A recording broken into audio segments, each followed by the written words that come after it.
సమస్త ఆర్యావర్తంలోనూ మీ ధర్మం గురించే చెప్పుకుంటున్నారు. ఆ, ధర్మం అంటేనే అలాంటిది అంగరాజా కర్ణ. ధర్మం గురించి ప్రతి ఒక్కరూ చర్చిస్తారు, కానీ ధర్మం గురించి మాత్రం తెలుసుకోలేకపోతుంటారు. అయితే మీరు చెప్పండి, ధర్మాన్ని తెలుసుకునే మార్గం ఏమిటి? ధర్మం వలన గౌరవం లభిస్తుంది అంగరాజా.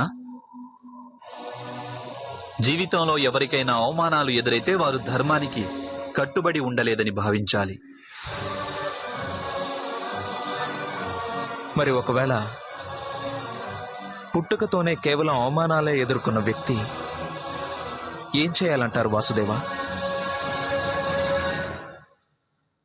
గౌరవం కోసం సంఘర్షణ చేయాలి, అయితే అధర్మానికి సహకరించకూడదు.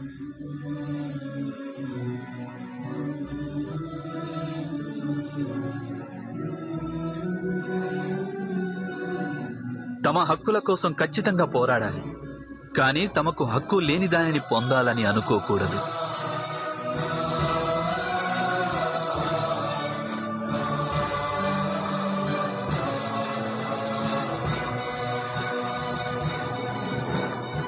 అంటే అర్థం ఏమిటంటే అంగరాజా, ఎంత పెద్ద పర్వతమైనా చిన్న నదిపై కూడా అధికారం చూపదు.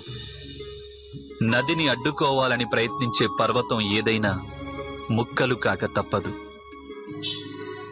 నది మీది హక్కులు కేవలం సముద్రానికే ఉంటాయి. మీరు మాట్లాడుతున్నది సముద్రపు శక్తి గురించా లేక పర్వతపు బలహీనత గురించా వాసుదేవా? నేను నది నొసటి రాత గురించి మాట్లాడుతున్నాను.